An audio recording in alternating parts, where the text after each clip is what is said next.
Good evening and thanks for joining us. The two men accused of being part of an al-Qaeda-inspired plot to derail passenger trains made their first court appearance today, one in Toronto, the other in Montreal. RCMP have revealed little of what they're alleged to have done, but we are learning a little more about who the men are and whether they're alleged to be part of a larger terrorist network. We have full coverage tonight, beginning with our senior investigative correspondent, Jen Tryon, who was in the Toronto courtroom today. Jen? Donna, I've just spoken to a leader in Toronto's Muslim community who says back as far as 2010, he was approached numerous times by Raid Jasser's father with concerns that his son had already been radicalized, that he was following an extreme form of Islam. Now, here we are 3 years later. His son is in court, planning to plead not guilty. Escorted by the RCMP through the back entrance, 35-year-old Raid Jasser appeared calm. Hordes of spectators packed the Toronto courthouse, including his family. Jasser looked for them first from behind the glass.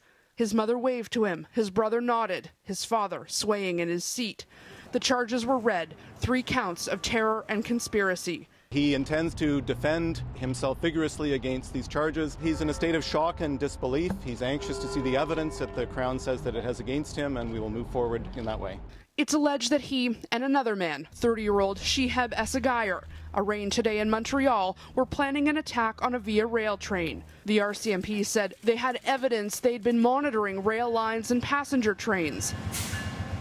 And there are reports the attack would go something like this. The train would leave Union Station full of passengers headed towards New York City. But it was this crossing in Niagara Falls, Ontario, where the attack would take place.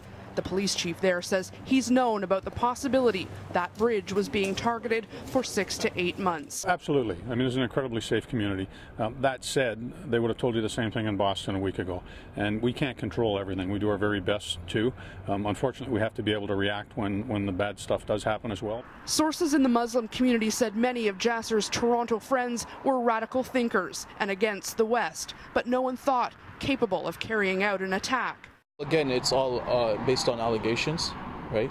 I don't know if there's evidence. The imam at his Scarborough mosque said he'd come to pray daily, but radical talk isn't permitted inside his mosque.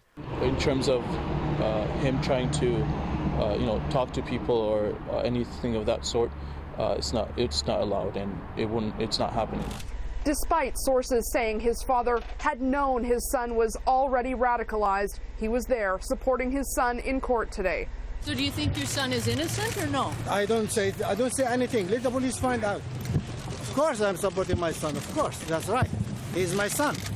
Despite the outcome, train travel may be forever changed. Political leaders in Ontario today saying they're looking into whether trains should now be subject to the same security as airports.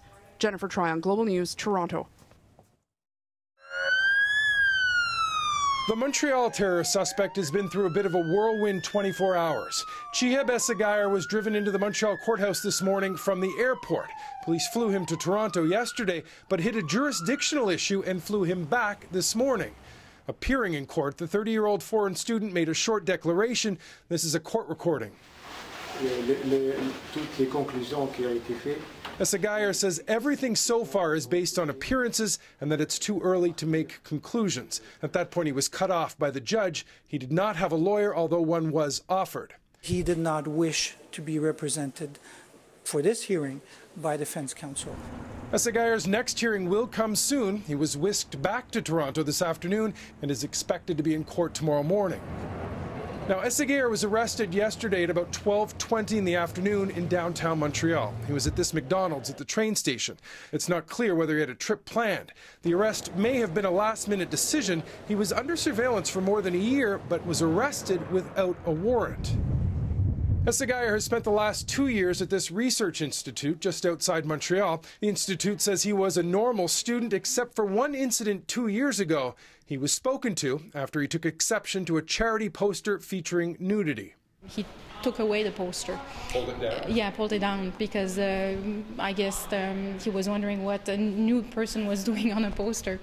Essegayer has a detailed resume online. Born in Tunisia, he also studied in Sherbrooke, Quebec. His profile picture yesterday was this al-Qaeda flag. It has since been removed from his profile. Now, we've spoken to people who know Essegayer, who studied with him. One of the things they say that stood out was never his intelligence, but his hard work and dedication. This whole thing, they say, is very much a shock. Donna? All right, Mike Armstrong in Montreal, thank you.